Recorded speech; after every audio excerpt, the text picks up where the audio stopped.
Man, these buttons are so loud. Is there anything I can do?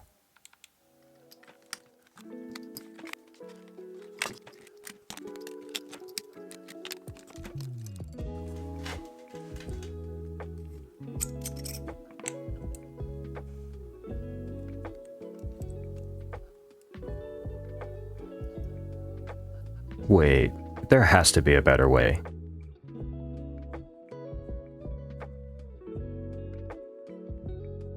Hey, this is Daniel from What Obi Plays, and I've been wanting to make this video for a long time. You could even say the idea for this video inspired me to start this channel in the first place. Today we're going to talk about these annoying loud buttons on handhelds and how to fix them. In the last few years, we've seen the retro handheld gaming community explode, with devices being released every month or two by these Chinese companies, such as the AYN Odin 2 Mini, AYANEO Pocket Evo, Retroid Pocket Mini version 2, TrimUI Brick, and so much more. PC handhelds have also become very popular, including the Steam Deck, which I just sold to a friend, and I currently have the ASUS ROG Ally X and the OneXPlayer F1 Pro as my personal PC handhelds. You can play these handhelds anywhere, whether at home, on the couch, on the go while commuting, or even in bed. However, many of these handhelds, across multiple brands and price ranges, have what you might consider an annoying flaw, which is very loud and clacky buttons. At the very least, they can be distracting and take away from the overall gaming experience, and at worst, they disturb the people around you, especially if you're playing in bed and your partner is trying to sleep.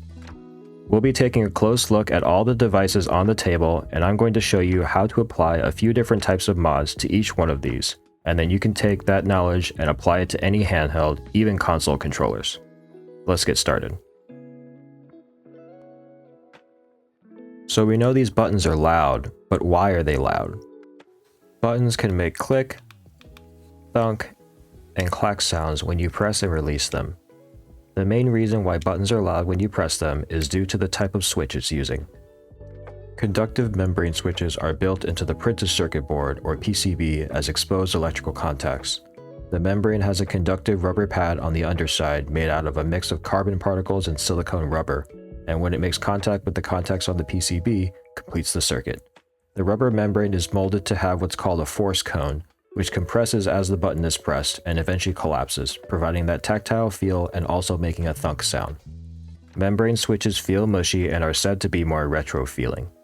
The pads themselves are silent, the only noise comes from compressing and releasing the rubber membrane. Firmer membranes provide a more tactile and responsive experience, but make a louder thunk, whereas softer membranes are quieter but feel more mushy and aren't as responsive. Dome switches are easily identified by their convex metal dome, which sits on top of two electrical contact points. As you press on the dome, it compresses and eventually inverts to a concave shape, connecting the contact points underneath and completing the electrical circuit, and also makes a click sound. When you release it, it makes another click sound as the dome pops back up. Dome switches are more tactile than membrane switches and feel more precise and accurate, especially with preventing false diagonals that you more easily get with membrane D-pads. Retroid and AYN both use dome switches for their D-pads, which gives it that clicky precision, but they also use a rubber membrane for the part that actually presses on the dome, so it's a little softer and quieter than plastic on metal. The last type of switch commonly found in handhelds is the micro switch, easily identified by the fact that they are soldered on top of the PCB and are much taller than dome switches. They are the loudest of the three, with a very loud click sound when pressed. There are a few different kinds of micro switches, including the Start, Select, and Menu buttons on the TrimUI Brick, and the shoulder buttons on the Ally X. Any micro switch button, such as the shoulder buttons on the Ally X, is going to be loud and clicky because they're designed to be tactile and durable. Buttons can also be loud when you release them, and often this can be louder than actually pressing them down. Buttons come in different shapes and sizes, but typically share the same design principles, where they have a rim around the button and/or keys in a specific pattern to ensure buttons don't rotate or pop out of the shell. So when the button pops back up, the rim and keys are what hit the frame of the device and make that annoying clacky sound. The amount of clackiness can depend on many factors, including the type of plastic used, how much dead space is in the device where a sound can echo, tolerances of the button, rim, and keys with the shell, and even whether the membrane is softer or firmer. However, the OneXPlayer F1 Pro has fairly quiet ABXY buttons, even though it's also plastic hitting plastic on the way back up. Now that we know a little more about the types of buttons and how they contribute to the noise profile, let's get into the mods. I'm going to go over the different types of mods that we'll be doing, and then each device will have its own section where I mod that device. These mods are all non-destructive, so if you decide you don't like them, you can just take them out and go back to stock. I'll use a sound meter to demonstrate the noise reduction, since you can hear the differences in sound tone, but loudness can't be easily communicated in a video. Also, I won't have time to go in depth with each teardown, but I do have full teardown videos for some of these devices on my channel, so check those out if you need help opening your devices up. If you see a device in this video I don't have a teardown for, let me know in the comments and I can make one for it. The Ally X specifically needs a full teardown in order to access the face buttons and D-pad, so that video should help you out. The first type of mod we'll cover is the tape mod, which will help reduce the clicking sound. We'll start with the TrimUI Brick, which uses dome switches for both the D-pad and ABXY buttons. I'm going to also keep my finger on the button so we minimize the clack and only focus on the click. I've done the tape mod for the A and B buttons and left the X and Y buttons stock. Here's the sound difference.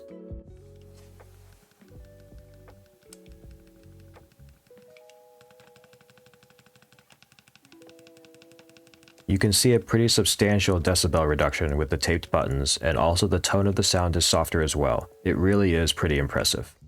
Now remember that membrane buttons are inherently silent. The only sound comes from the membrane. If your membrane is stiff and thunky, there's not much you can do about that. You'll just have to hope they get quieter over time. So we won't be doing the tape mod for these kinds of buttons. For dome and micro switches, we'll be using electrical and Captain tape. I have this roll of electrical tape I've had forever, and I recently bought this box of Captain tape. This box has 4 different sizes, which is useful for general purpose modding, but we're going to use this 1/4 inch roll. For dome switches, you want to cut a piece of electrical tape that is the size of the dome, so a square like this. For micro switches, I would cut the tape a little longer, so it also attaches to the PCB, like on the turbo button on the OneXPlayer F1 Pro. Since micro switches have a button that sticks up, if you only cut the exact size of the switch, it's easier for it to come off over time, which you don't want. The Ally X uses micro switches for their shoulder buttons, and here I've basically wrapped the tape around the switch and the PCB so it won't come off. Putting tape on dome switches isn't something necessarily new. AYANEO uses this really thin foam tape on the side button dome switches on the Pocket Micro Classic. Now for how much tape to use, generally a single layer of tape is enough to silence most buttons. This will be a trial and error process. You don't want to put too much tape, otherwise the tolerances will be too tight and you won't be able to press the button. As you install these mods, you want to partially reassemble the device and test that you can still press down on the buttons. Put the board back into the device and screw it down so you can get a feel for the buttons. Some switches can take 2 layers of electrical tape for maximum sound dampening. But if you find that you can't press the button even with just a single layer of electrical tape, you can use the Captain tape. My electrical tape is about 0.16 or 0.17 millimeters thick, and this Captain tape is about 0.05 millimeters thick, so you can try 1 or 2 layers. Now this mod works great with dome switches, but micro switches are hit or miss. For example, my F1 Pro has micro switch buttons on this daughter board, and on one switch I was able to use electrical tape, but it was too tight on the other, so I used 2 layers of Captain tape for this one. Here's a micro switch sound test with 1 layer of electrical tape, 2 layers of Captain tape, and stock.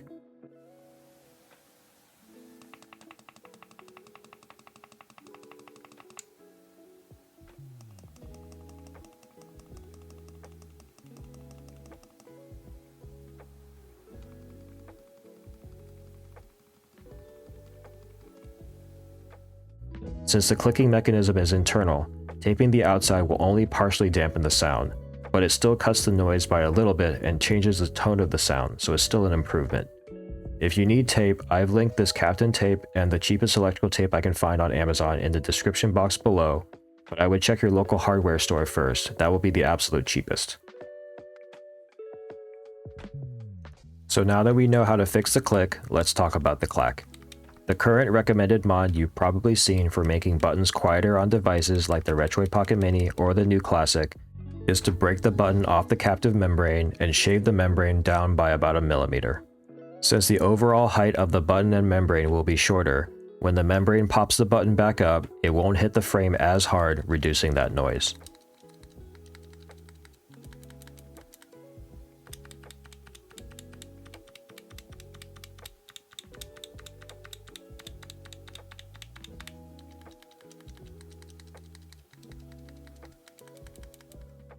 There are a few reasons why this mod isn't the best, mainly that it doesn't actually address the clackiness, which is plastic hitting plastic when the button pops back up. Also, I believe that Retroid and AYN glued their buttons to the membrane to eliminate any kind of button jiggle, so if you break them off and cut the membrane, you're introducing that jiggle, which is annoying in its own way. For example, the Analogue Pocket has stock jiggly buttons, which feels cheap even though this handheld is over $200. And the worst part is if you mess up and cut too much, you can actually get false inputs where you think you're pressing the button, but the device doesn't actually register the press. Cutting the membrane is also permanent, and there's no going back to stock if you run into issues, you'll just have to buy a new button. I did this with the original RP Mini, and luckily I had bought like 4 or 5 different colors, so I only messed up the non-black buttons, but I was getting so many missed inputs after I did the cutting mod. What I'm going to show you today is way better than that, which I'm calling the TPU mod. Basically, we are going to design and 3D print custom TPU button rings that will sit on the rim of the button, and that rubber will dampen the impact of plastic on plastic. TPU stands for thermoplastic polyurethane, which is a type of plastic with rubber-like qualities.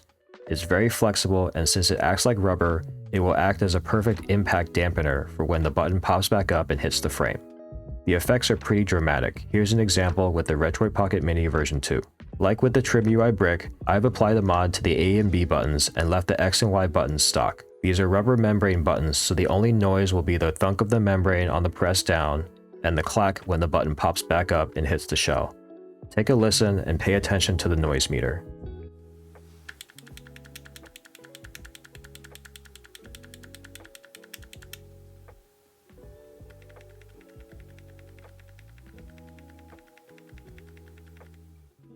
As you can see, there's a drastic difference in the noise level as well as the tone. These buttons are just so much quieter, it's crazy. Here's a side-by-side where I brush across the buttons with and without the mod.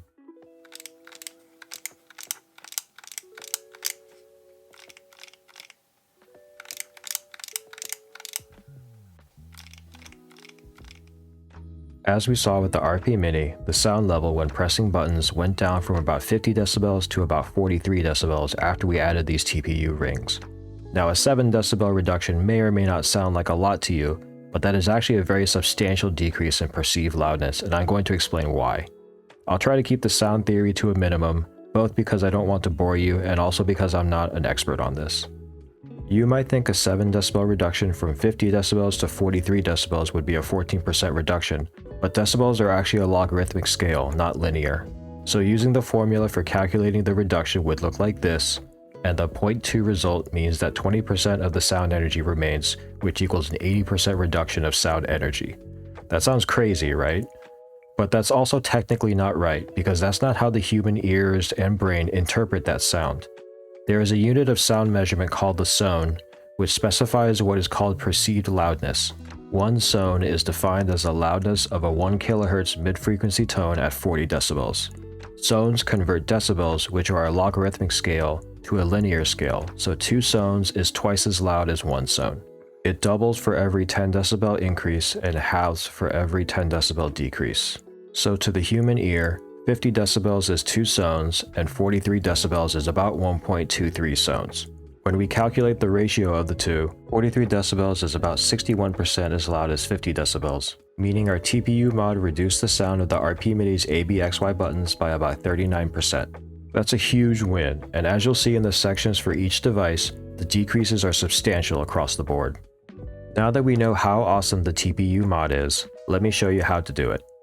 First, we need to take measurements of our buttons with calipers. We need to know the diameter of the buttons, and you want to take the measurement right at the base, since some buttons like Retroids are actually slightly tapered. For these buttons on the Mini, they're about 7.75mm in diameter. Then we need to know how wide to make the rings, so take a measurement from the rim to the button. I use the bottom of my calipers, which acts as a depth gauge, and try to hold them 90 degrees to get the straightest measurement. I'll typically do a few measurements and then average them out, For these, it's looking like 0.6 millimeters. So our button rings will have an inner diameter of 7.75 millimeters and be 0.6 millimeters thick. I designed the rings in Fusion, which is free for personal use and syncs your files in the cloud, which is convenient. If you don't have Fusion installed, I've linked it below. Just download the one for personal use.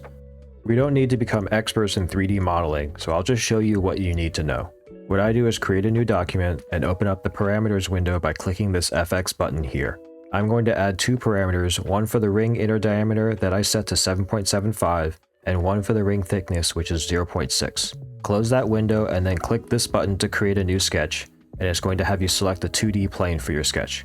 Select the XY plane, which is this one here. I'm going to use the center circle tool and click right at 0, 0 to set my origin, and then as I drag my mouse out, it's going to show the circle being formed. I can either click again to set the circle at that current diameter or type in any value I want. What I'm going to do is start typing the name of my inner diameter parameter, and it will auto-complete the parameter I declared. Once I press enter, it will create a circle that is 7.75 millimeters in diameter. Then I'll use the offset tool to make the ring thickness. Click on the circle and start typing the name of your ring thickness parameter and hit enter to create it. Now we have two circles, one that is exactly our button's diameter of 7.75 millimeters and one that has an additional 0.6 millimeter radius. And we can click Finish Sketch. In the regular view, we can see the outline of our sketch, and now we're going to turn this 2D sketch into a 3D object. Click on the Extrude tool, and then click on the outer ring area, and it will start to show you a preview of the new 3D object. I like to extrude my button rings at 1 millimeter for simplicity, and I'll explain why in a bit. For now, type in 1 and press enter to create the extrusion.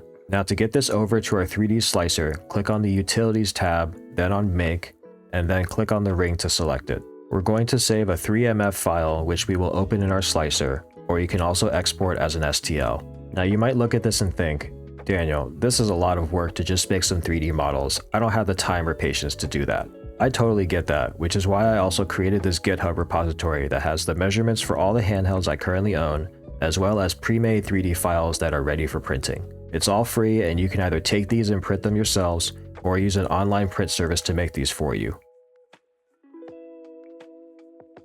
Now that we have our 3D models exported, we need to slice and print them. I have a Bamboo P1S printer, and I use Orca Slicer to prep my 3D files, so I'll open my 3MF file in that. I recommend using a standard 0.4mm nozzle with a 0.2mm layer height. You don't really want to go with a smaller nozzle than 0.4 since it has a higher risk of clogging with TPU, and larger than 0.4 might be too coarse for some handhelds where the ring thickness might only be 0.4 or 0.5mm. I said earlier that I extrude my rings at 1mm height, and the reason why is that this step is a trial and error process. You're going to have to experiment and fine-tune the thickness of your rings for each device. When I'm making rings for a new handheld, what I'll do is clone my ring a few times and start with a 0.2mm height and increase by 0.2mm, which means make them one layer thicker until I reach 1mm. Most buttons will be perfectly fine with 0.2mm thick rings, but some may be more. My AYANEO Pocket Evo, for example, needed 0.8mm thick rings. One tip I'll give you to help reduce stringing is to change the print sequence from by layer to by object. Since these rings are so small, we don't have to worry about the print head hitting other rings, and the less the nozzle has to move for each ring, the better. Once I figure out what the best thickness is, then I'll print a few more rings than I actually need. The reason why I do this is that I'm too lazy to perfectly dial in my slicing parameters, and sometimes if you're printing a 0.2mm ring, which means it's only one layer, if that layer isn't perfect, then your ring might be deformed and you can't use it. So if one is messed up, I don't need to wait for another print run. Once they're printed, I'll use the scraper to scrape them off the sheet so I don't break them. Then I'll take some small scissors and trim off any strings or weird bits of TPU and make them nice and clean looking. I use tweezers to place them on the buttons, put them into the frame, reassemble the board, and then test the buttons. Now if you find that 0.2mm is still too thick, then I'd change the layer height to be 0.12 or 0.08, and then print another single layer ring and try that. So far we've been focusing on the ABXY buttons, which are round, but what about the D-pad? D-pads can still make clacky noises if you're mashing on them, and we can also use the TPU mod here. There are a few different ways D-pads are designed. Some of them have a rim around the entire D-pad, like the one on the F1 Pro, which are easy to design for, and some like the Retroid and AYN only have these 4 little bits that hit the shell. These are much more difficult to create something for. I won't show the whole process because it's somewhat similar to making the rings, but for rim D-pads, basically we need to take a lot more measurements, create our shape, and then offset and extrude it. The Retroid style D-pad specifically is a little weird since only these 4 little corners make contact with the shell, so we can't really use a ring. I designed a pad that attaches to these little posts on the frame that the membrane goes on. That way it will always stay in place. This is also available on the GitHub repo and should work for all Retroid devices. At least I know for sure they work on the Mini and Classic.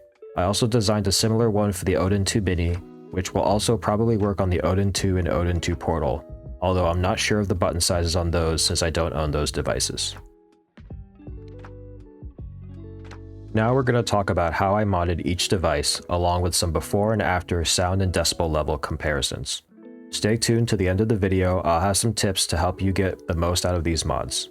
For the Retroid Pocket Mini, we don't need a full teardown, just enough to remove the left and right daughter boards. It's easier if you disconnect the speaker plugs, but you don't need to remove the speakers themselves. For the ABXY buttons, we use rings that have an inner diameter of 7.75mm, are 0.6mm thick, and 0.2mm tall. They're membrane buttons, so no tape needed here, but I did put tape on the start, select, back, and home buttons. The tolerances were too tight to fit electrical tape, so I just used 2 layers of Captain tape. For the D-pad, I applied a single layer of electrical tape over each dome switch, and we have that custom Retroid style pad I designed at 0.4mm tall. I also put a strip of Captain tape on the volume and power buttons, and 2 layers of tape on the shoulder button switches.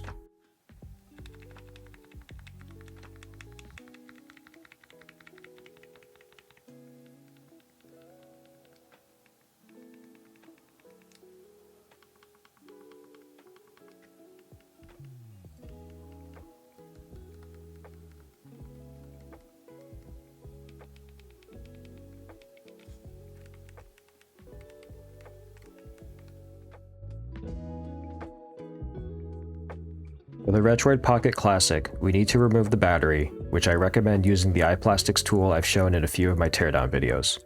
I've got 0.2mm tall ABXY rings, the same RP Mini TPU D-pad ring, and 1 layer of electrical tape on everything else except the power button. My power button was a little tight, so I used 2 layers of Captain tape. Still sounds a little hollow, but so much quieter.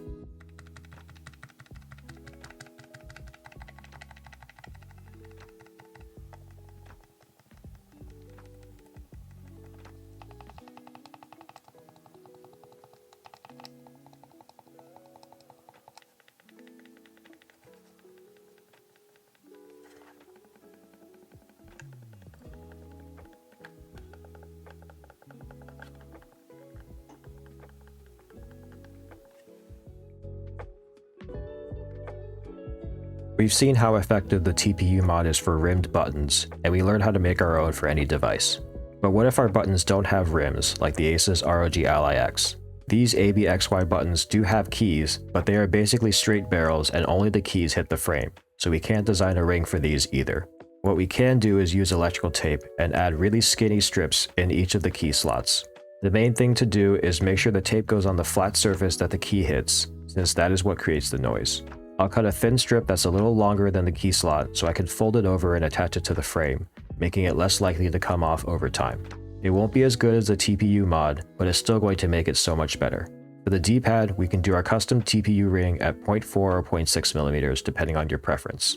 Then I put 2 layers of electrical tape on the shoulder buttons and 1 layer on the start, select, armory crate, and menu buttons.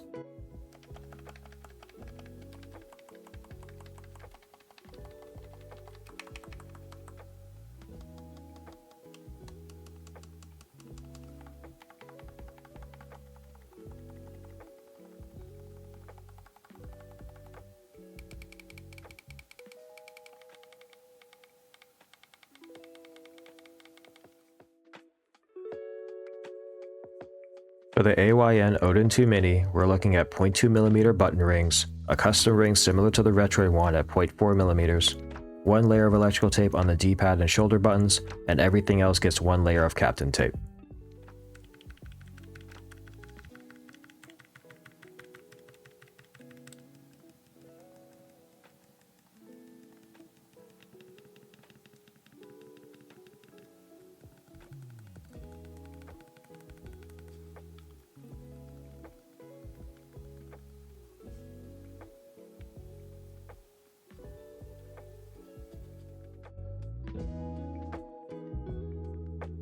The AYANEO Pocket Evo is an interesting handheld to mod.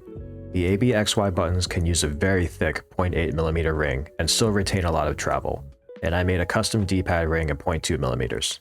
The Start, Select, AYANEO, and Home button actually use a different type of dome switch than what you'll typically find, and are basically silent, so we don't need to mod these. For the shoulder buttons and LC and RC buttons, one layer of electrical tape. For the volume and power buttons, the tolerances are a little tight, so just one layer of Kapton tape on those.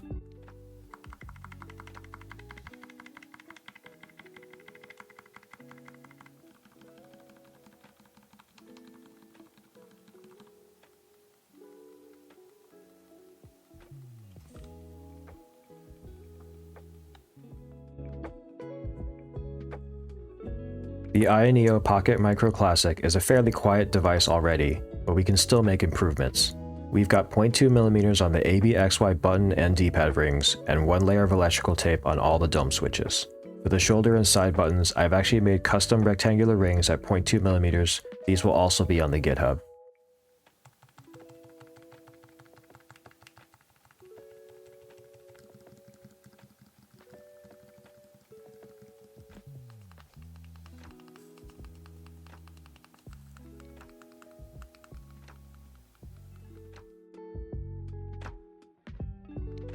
The TrimUI Brick uses dome switches for both the ABXY buttons as well as the D-pad, so I use one layer of electrical tape on each dome, and then 0.4mm thick button rings.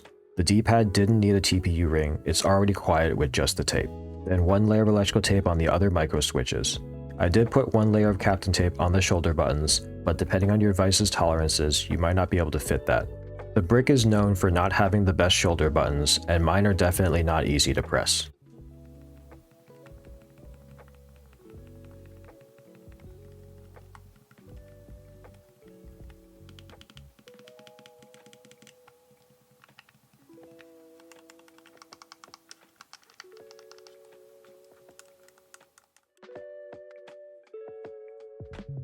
The Analogue Pocket is a very noisy and also very weird handheld to mod. The ABXY buttons jiggle and are similar in design to the Ally X, where they don't have a rim to hold a ring, so I put 3 layers of electrical tape strips in the slots. For the D-pad, I did try to create a custom ring, but it actually made the D-pad very clacky, I'm not sure why. I ended up cutting small squares of electrical tape and putting them on the D-pad disc. For the Start, Select, and Menu buttons, I put 2 layers of Kapton tape and 1 layer on the volume and power buttons.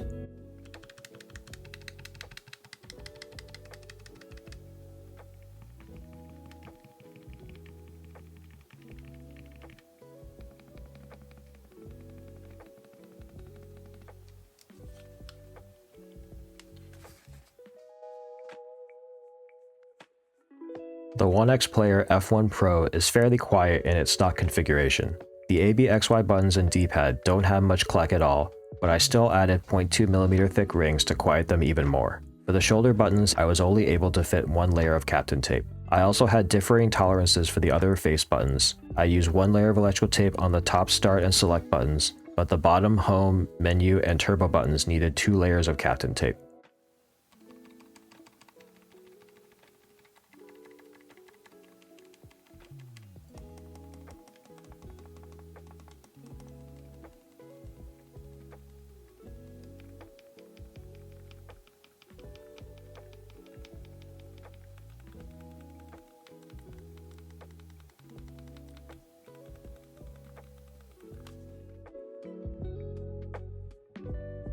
If you've made it this far, thanks for watching, and consider clicking that like button and subscribe if you want to see more videos like this. Let's start wrapping this video up and talk about the pros and cons of these mods. The main pro is that they do an excellent job of reducing the sound levels and also changing the tone of the sound. I've shown you how we can mod any type of button on a variety of handhelds, and you can take this knowledge and apply it to your own handhelds or controllers. They're also non-destructive, so if you decide you don't like it, they're easy to remove and you can go right back to the stock configuration. And we can customize the fit and feeling for each button and device to strike that balance between sound dampening and that reduction in travel that suits your preferences. However, there are some cons. These mods are not something that you can do in a few minutes. You will need to open up the device and get to the buttons. Some devices like the Ally X require a full teardown just to get to the buttons. It's a lot of trial and error to fine-tune the thickness of the tape, and especially for the thickness of the button rings, if it's something that's not on my GitHub. If you're not used to opening these up, there is some risk that you could damage the device, and then hope that you can order repair parts. These mods also slightly change the feel and travel of the buttons. Since you're adding padding on both the down and up press, that means the buttons won't move as much, and if you like how much the buttons move, you might not like this mod, so that's something to consider. Another con is the TPU rings require a 3D printer or access to one. If you don't have a 3D printer, I'm not sure how much print services would cost, but that's another factor to consider as well. I'm sure it can't be too much since it's pennies worth of TPU filament, but you're still paying shipping and for the print time. I hope you enjoyed watching this video, and let me know in the comments if you try these out and if you like them. Hopefully I've convinced you that this is better than cutting membranes. Again, I'll have all the devices I've shown today with their measurements and 3D files available for free on my GitHub, which I'll link in the description box below that like button. If you have a device that's not on the list, feel free to contribute your measurements and files so others can use it as well. I'm happy to add new devices and make this a community-driven thing, since obviously I can't buy every device out there. I've linked the tape I used today in the description as well. They're Amazon affiliate links, and if you buy with those links, I get a little kickback, which would really help me since I bought every device with my own money. Thanks for watching and have a great day.